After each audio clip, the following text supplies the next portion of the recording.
On the news, Nigeria goes tough on cybercrime as EFCC arrests 28 suspects linked to FBI probe. Tit for tat it seems as U.S. introduced issuance fee for Nigerian migrants. And 5 killed as migrant boat capsizes in Libya.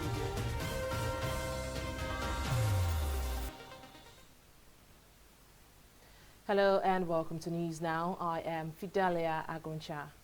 The Economic and Financial Crimes Commission, EFCC, says it has recovered 486 million naira from suspects in connection with the Federal Bureau of Investigation probe into a money laundering network involving 77 Nigerians. Acting chairman of the EFCC, Ibrahim Magu, says the sum was recovered following collaboration between the Commission and the FBI. Magu says the recent joint operation has yielded 28 arrests, with 14 of the suspects charged and convicted. He also adds that 9 of the suspects are currently undergoing trial, while 5 are still under investigations. The FBI had released a list of 80 persons, mostly Nigerians, involved in email scams in which Americans were duped of over $70 million. Meanwhile, the United States has increased the cost of visa applications for Nigerians. In a statement issued on Tuesday, the U.S. consulate explained that the hike was retaliation for the extra visa fee imposed on American citizens. This means Nigerians will be required to pay a visa issuance fee for all applications for non-immigrant visas. The issuance fee is different from the application fee, as this will be charged in addition to the non-immigrant visa application fee. With an exchange rate of 370 naira to $1, the new fee ranges from $80 to $110, depending on the type of visa being applied for.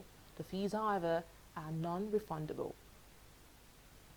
The federal government has dismissed reports that 23 Nigerians have been executed in Saudi Arabia. This follows rumors on social media that some Nigerians convicted for drug trafficking were recently put to death by Saudi authorities. Reacting in a statement, the Ministry of Foreign Affairs said the Nigerian mission in Saudi Arabia confirmed the story is false and should be disregarded. Spokesperson for the ministry, Ferdinand Nwonye, in the statement said the government is investigating claims that most of the trials were carried out without adequate legal representation for the accused in accordance with international legal principles. He also states that the Nigerian mission was not informed of the arrest and trials. The federal government says it is now engaging Saudi authorities through diplomatic channels with a view of finding a just solution. President Muhammadu Buhari has ordered an investigation into the controversial deal between the federal government and Process and Industrial Development Limited. At a press conference in Abuja, Minister of Information and Culture, Lai Mohammed, said the president directed the Economic and Financial Crimes Commission, EFCC, the National Intelligence Agency, NIA, and the Inspector General of Police to conduct the probe. Mohammed said the decision was based on the fact that the federal government suspected foul play in the contract, which was negotiated and signed in 2010. A UK court earlier in the month found the Nigerian government culpable of failing to keep to the terms of agreement in the deal. The court then gave the company permission to seize Nigerian assets worth $9.6 billion. To security matters now, signing of the African Free Trade Agreement within the ECOWAS framework could present new set of security threats in the West African sub-region. Now, this is according to the Inspector General of Police, Mohammed Adamu. Adamu said this while declaring open the Nigeria Interpol Week in Abuja. Highlighting this threat, the Inspector General of Police asked for the help of the international police, that is Interpol, in curbing the proliferation of small arms and light weapons. The security situation in the country is being fueled by the proliferation of small arms and light weapons, which are mostly brought into the country through our borders. I will urge and ask Interpol to come up with a threat assessment of proliferation of light weapons as it affects Nigeria, to identify the routes where these arms are coming into Nigeria the actors that are involved and provide solutions so as to help us in fighting this scourge in this country. Still on security, the Nigerian Labour Congress has expressed concern over rising cases of kidnapping, insurgency and banditry across states in the country. On this backdrop, the group has now decided to convene a National Security Summit and hold national rallies across the country. The NLC reached a decision after a National Executive Council meeting held in Kano State. In a communique released after the meeting, the group charged the federal government to begin immediate implementation of the new national minimum wage. It is, however, yet to fix a date for the summit. Well, let's now talk state affairs. The Lagos State House of Assembly has set up a committee to probe the purchase of 820 buses for public transportation by the administration of immediate past Governor Akinwumi Ambode. Lawmakers at the State Assembly reached a decision during plenary on Tuesday. The committee will be chaired by a lawmaker, Fatai Mujid. The development is coming less than a week after the Economic and Financial Crimes Commission, EFCC, announced that it is investigating the former governor for fraud. Ambode has, however, denied any wrongdoing, insisting that his administration ran the affairs of the state in a transparent manner. The federal government says it is committed to implementing different reforms in the media industry. Minister of Information and Culture, Lai Mohammed, made a pledge in commemoration of the 27th anniversary of the National Broadcasting Commission, NBC, and its 5th annual lecture. The event held in Abuja was themed Contemporary Challenges of the Nigerian State, Need for Constructing Broadcasting. Tunjioye has more. It is the 5th annual lecture of the Broadcasting Commission of Nigeria, NBC, and the Minister of Information and Culture, Lai Mohammed, is re-echoing government's decision to implement far-reaching reforms in the media sector to ensure responsive and responsible journalism. That in an effort to make the broadcast industry robust, President Muhammad Buhari has approved wide-ranging reforms, including the licensing of online radio and television stations. He has also approved the review of the broadcast code to bring it in line with current realities. It is important to inform you that that review will have the input of all stakeholders in the broadcast industry. Director General of the National Broadcasting Commission, Modibo Kawu, said the topic of this year's lecture is apt, considering the roles played by the media in recent times, especially before, during, and after the 2019 general elections. The NBC boss wants the media industry sanitized, reformed to play a critical role in the development of the nation's democracy. Every year, we painstakingly examine the contemporary currents of socio-political development in our country, as well as their reflection in the programming and news content of Nigerian broadcasters, to determine the theme of our annual lecture series. The background to our thinking in that respect is located in the Nigerian Broadcasting Code.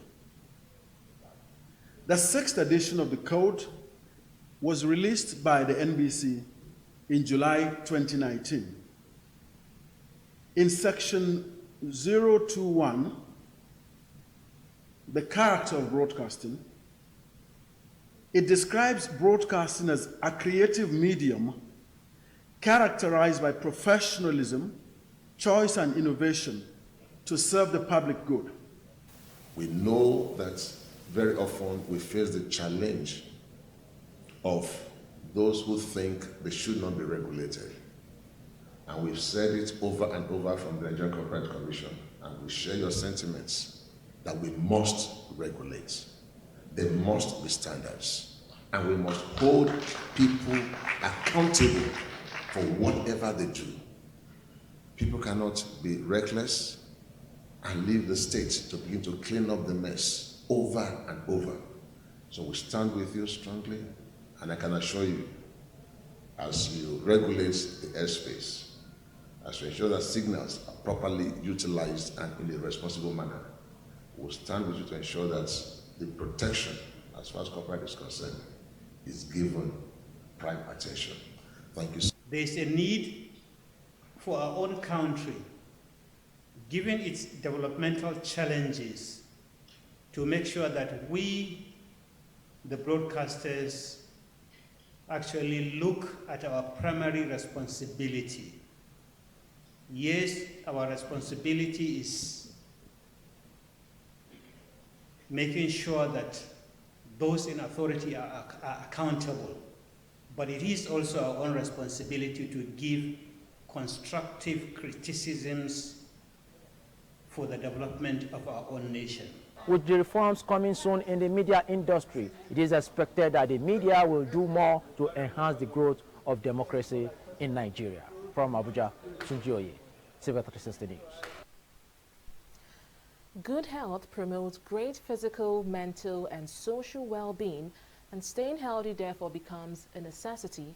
According to medical practitioners, many people are suffering from obesity, high blood pressure, heart diseases, and other unknown problems, and a lot of these occur due to lifestyle. Now, this next report takes a look at the benefits of dietary management and practices towards achieving individual wellness goals. In recent times, the advocacy for healthy lifestyle has gained momentum among Nigerians, with the term "fit fam" being used to describe those who are conscious about their eating habits and general lifestyle. However, there are still many people who do not subscribe to this idea. The reason is that staying fit in a country like Nigeria can be difficult and very expensive. It is a widespread belief that the regular consumption of most staple foods in Nigeria pose challenges to general health because they are mostly carbohydrates and contain high levels of cholesterol. But experts explain the reason why this notion cannot be the complete truth. The confusion is when it comes to the preparation of these foods. Because when people say Nigerian diet is unhealthy, they are trying to talk about the cholesterol diets, the high cholesterol foods people consume in Nigeria, and of course the way we produce it or we cook these foods. In the preparation process, there's a lot of oil and all of that. Most of the things we eat in Nigeria are, packed with oil. Now the question is, what are some of the healthy food choices one can make? Oats have been known to have something we call avidin. Avidin is a chemical compound that actually helps with neurotransmission in the brain. It helps with memory power, mental power, memory power. So it's a very good snack or a very good breakfast for, take for example, someone who is going for an exam or going for a presentation. So apart from the fact that everybody knows an apple a day keeps the doctor away, apple has something in it called quercetin that actually helps with halitosis. Halitosis being bad breath. So take for example, you have bad breath. Instead of you going to take a chewing gum or something, you could just eat an apple and it will help to cleanse your breath. We've been hearing for a long time, for example, don't take eggs. Or if you must take egg, take only the white part, throw away the yolk. Now that's a gross misinformation. Reason is this: all the nutrients that are required are in the yolk. You're just getting minimal protein from the white, the egg white I mean. Another thing many people seem to be concerned about is maintaining body weight without necessarily hitting the gym. But many of the information on weight loss are masked in myths that needs to be corrected. If you are to maintain a healthy weight, you should have a high protein diet. Also, because protein actually has a way of increasing your metabolic process, thereby helping you also shed weight, because in that metabolic process, you're also going to lose up some weight doing that. Then again, it's something we call intermittent fasting. I think that's what you're trying to address. When people say don't eat this, intermittent fasting is within a period, and it is in durations. So you take, for example, you eat in the morning, you stay for a long fasting period, and then you eat towards the evening, and then you have a night snack. I think that's a good way to do it. But exempting food because of you're trying to lose weight, I think that's a wrong approach to weight loss. Akano notes another factor apart from food that may be affecting the healthy lifestyle of many Nigerians. When your body is being stressed, it releases some hormones that actually cause weight gain on the long term. Most Nigerians don't subscribe to exercise because they feel the stress they go through is exercise enough. But that's not how the body understands it. Regardless of what your health or body goals are, you will never get it wrong by kickstarting your day with a cup of water every morning before consuming anything else. Another thing is to ensure that you maintain a good level of physical activity throughout your day. That way, your body stays refreshed. Oyin Adekunle, TV360, Lagos. Well, you're still watching news now on TV360 Nigeria. We'll be right back after this break. Don't go away. Corruption not in my country.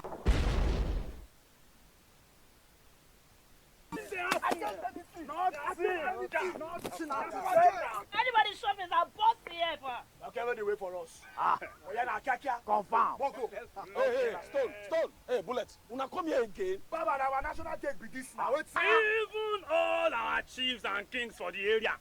No be all our entitlement in the shop. We dey see shop inside. What did they do now? None of they think. All this one that they do so, I don't know say una they destroy our economy. When I do fast, when I do talk. You don't know anyhow. When they scoop, they do bunkering. Now they do pipeline vandalization. Corruption not in my country. Stop corruption.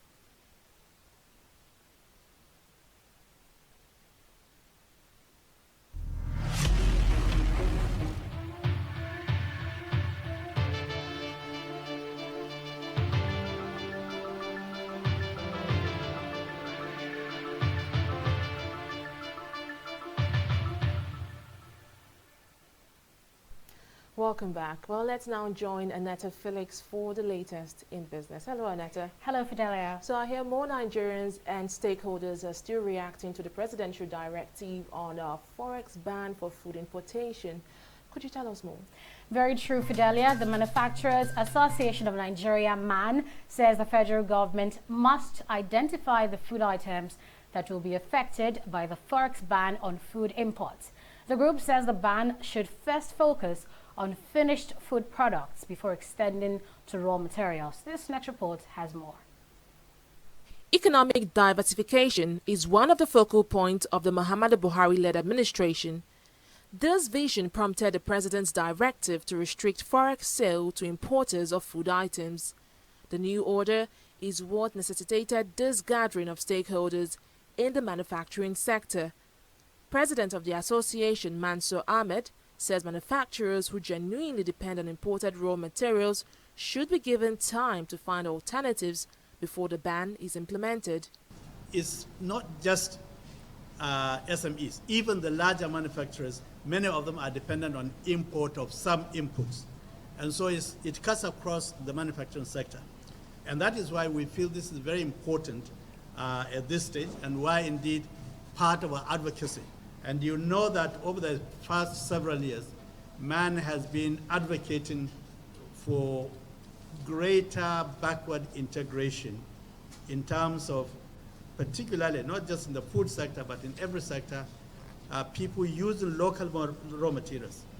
In this regard, we've been working very closely with the Raw Material Research and Development Council to see in various areas in which we can work together to improve the linkages between different subsectors, so that more manufacturers will be using local inputs that will improve their efficiency, improve their cost structure, and therefore, on the whole, improve their competitiveness.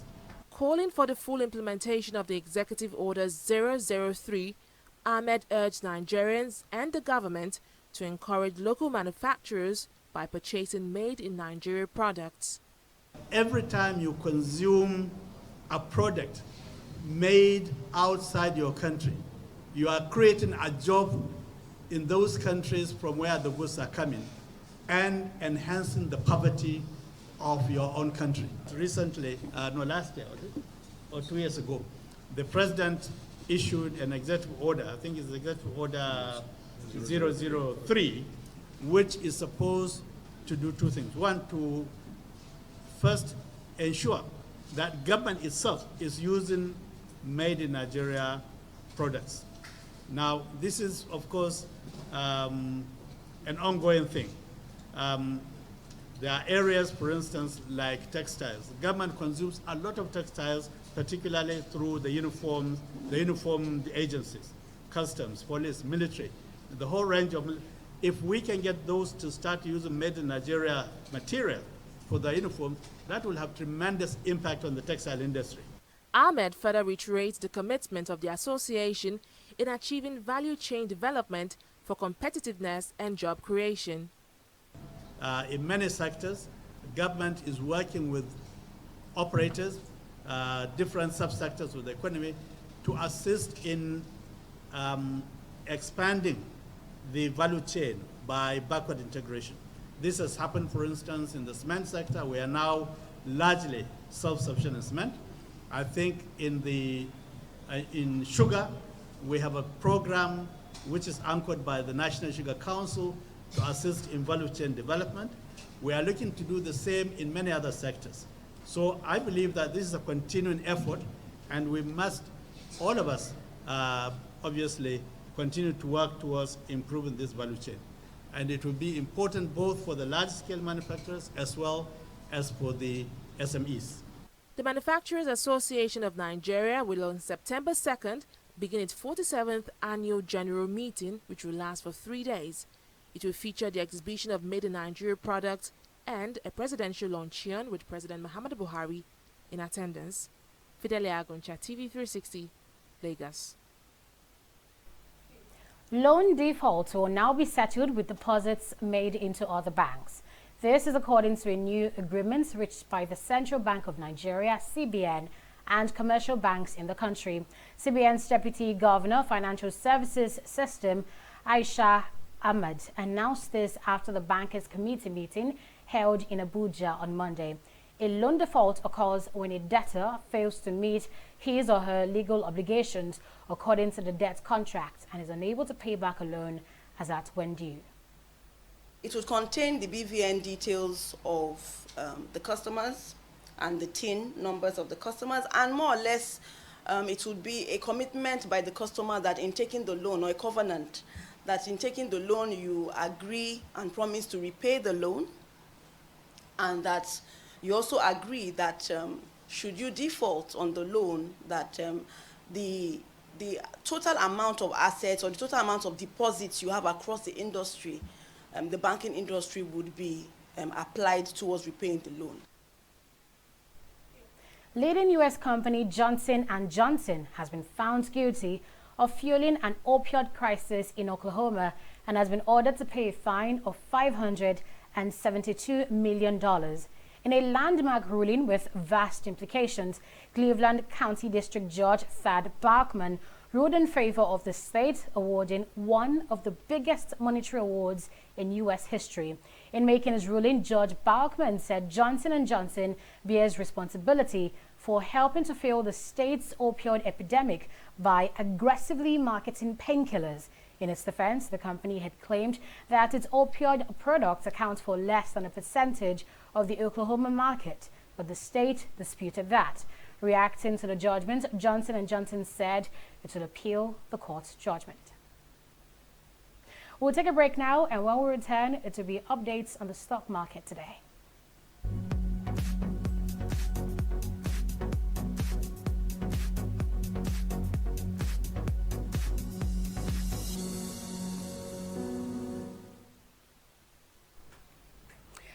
Sell pressure has dipped the Nigerian stock market to minus 0.32% for a second consecutive day. Yesterday, the all-share index lost 108.32 basis points, or 0.39%, and investors lost 52 billion naira in value as the market capitalization closed lower at 13.472 trillion naira compared with 13.524 trillion naira on Friday. Now, today's market is still bearish, as you can see, with the market declining further. The equity cap of 13.428 trillion naira means a 44 billion naira loss on the market today. Now, we see that the downturn on the market was heavily impacted by losses recorded in the oil and gas, industrial goods, and financial services sector. with Seplat Petroleum Development Company leading the losers chart. Now, take a look at this graph here. We see that Seplat declined by 43 naira, 3 kobo, or minus 9.82%. Total Nigeria PLC also lost 9 naira, 3 kobo. Moving on, we see that Dangote Cement lost 2 naira, while Guarantee Trust Bank lost 8 kobo per share from its last close of 28 naira. Now, analysts at AfriInvest Limited expects the bearish performance to continue as investor sentiment remains weak.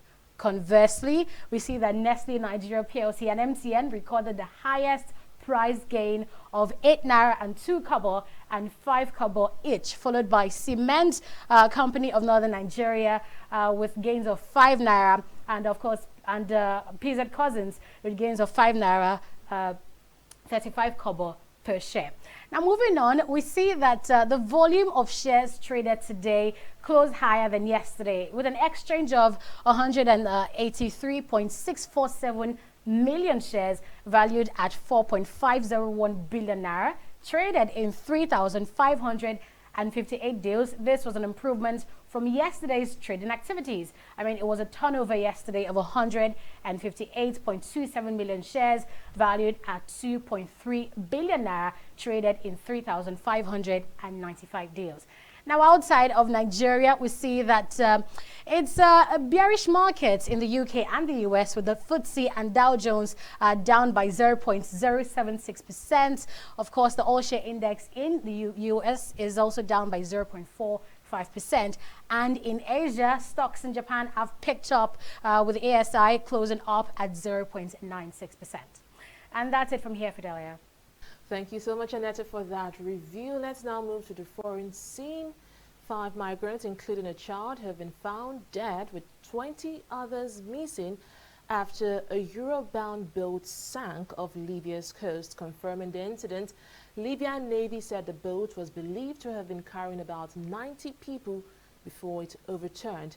It, however, noted that 65 migrants, most of them from Sudan, have been rescued. Libya has long been a major transit route for migrants, especially from sub-Saharan African countries. Nigerian weightlifter Folashade Lawal has won 3 gold medals for Nigeria at the ongoing 2019 African Games in Morocco. Lawal has also set a new African record in the minus 59 kilogram women's snatch weightlifting event. In her first attempt, Lawal lifted 90 kilograms before breaking the record in her second attempt with 92 kilograms. Meanwhile, Nigerian weightlifters have already won 7 gold medals in Morocco. Lawal's feat has added to the number, making it a total of 10 gold medals so far for the country. And that's it on News Now. Many thanks for watching. I am Fidelia Aguncha. Bye for now.